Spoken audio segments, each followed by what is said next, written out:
Hello everyone. Today we will discuss another topic under banking and insurance law. So today's topic is the Recovery of Debts Due to Banks and Financial Institutions Act 1993.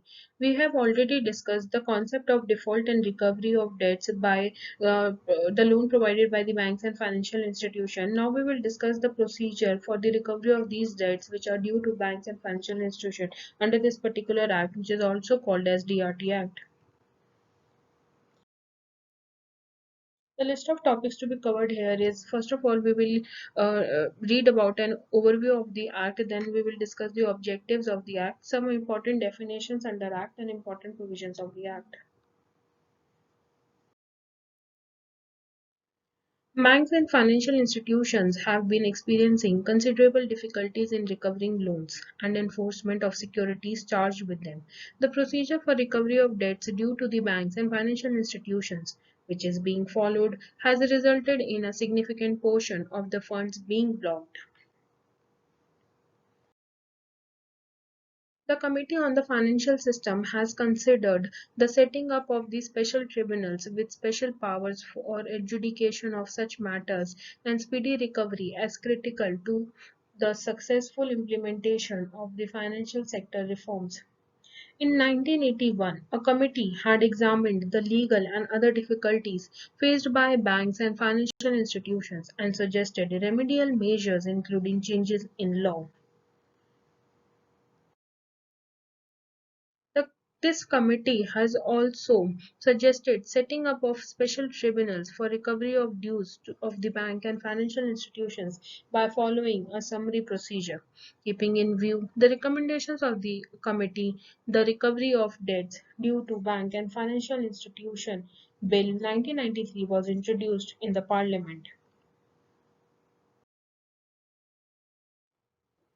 After the introduction of this act in the parliament, this act was enacted with the objective that an act to provide for the establishment of tribunals for expeditious adjudication and recovery of debts due to banks and financial institutions and for matters connected therewith and incidental thereto. The provision of this Act shall not apply where the amount of debt due to any bank or financial institution or to a consortium of banks or financial institutions is less than 10 lakh rupees or such other amount, being not less than 1 lakh rupees as the central government may by notification specify.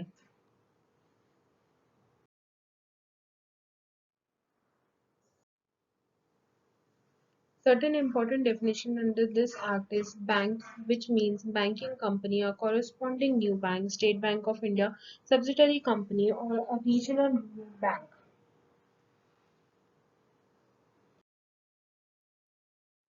Financial institution means a public financial institution within the meaning of Section 4A of the Companies Act 1956. Such other institution as the central government may having regard to its business activity, the area of its operation in India by notification specified. Debt means any liability inclusive of interest which is claimed as due from any person by a bank of a financial institution or by a consortium of banks or financial institutions during the course of any business activity undertaken by the bank or the financial institution and legally recoverable. Now there are certain important provisions of this act. Under section 3 of this act, a tribunal is established. It says that the central government shall by notification establish one or more tribunal to exercise the jurisdiction, power and authority conferred on such tribunal by the Act. These tribunals to be known as the Debt Recovery Tribunal. Now section 4 talks about the composition of these tribunal. A tribunal shall consist of one person only referred to as the presiding officer to be appointed by notification by the central government. The presiding officer of one tribunal to discharge also the functions of presiding officer of another tribunal. Section 5 deals with the qualification of for appointment as presiding officer. A person shall not be qualified for appointment as the presiding officer of a tribunal unless he is or has been or is qualified to be a district judge. Section 6 deals with the terms of office for the presiding officer. The presiding officer of a tribunal shall hold office for a term of 5 years from the date on which he enters upon his office and until he attains the age of 62 years, whichever is earlier.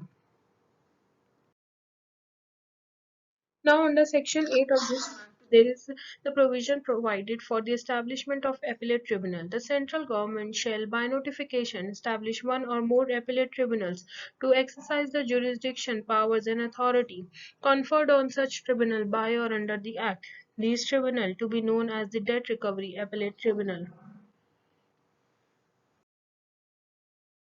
The central government may authorize the chairperson of one appellate tribunal to discharge also the functions of the chairperson of other tribunal.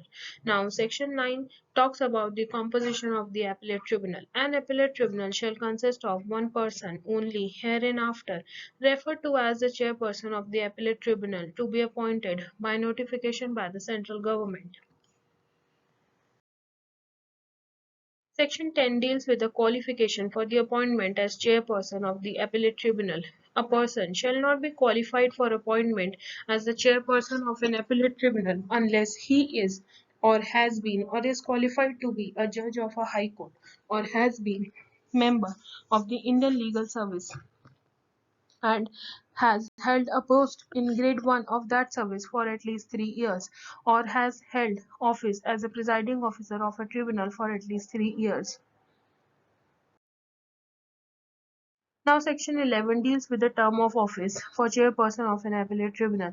It says that the chairperson of an appellate tribunal shall hold office for a term of 5 years from the date on which he enters upon his office or until he attains the age of 65 years, whichever is earlier.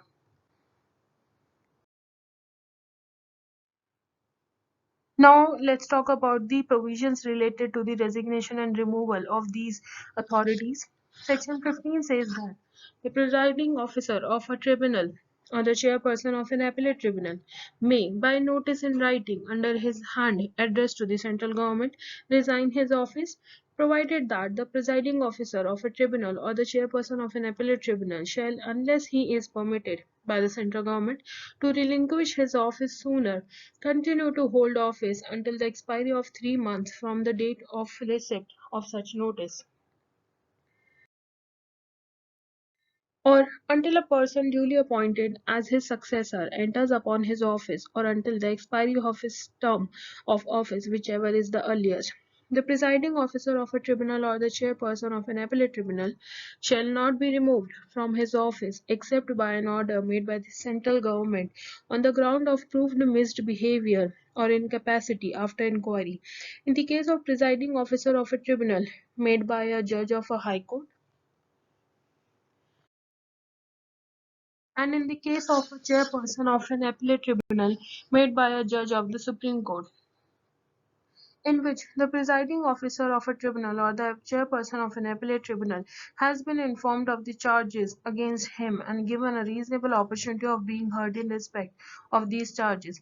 The central government may, by rules, regulate the procedure for the investment of misbehavior or incapacity of the presiding officer or of the tribunal or the chairperson of an appellate tribunal.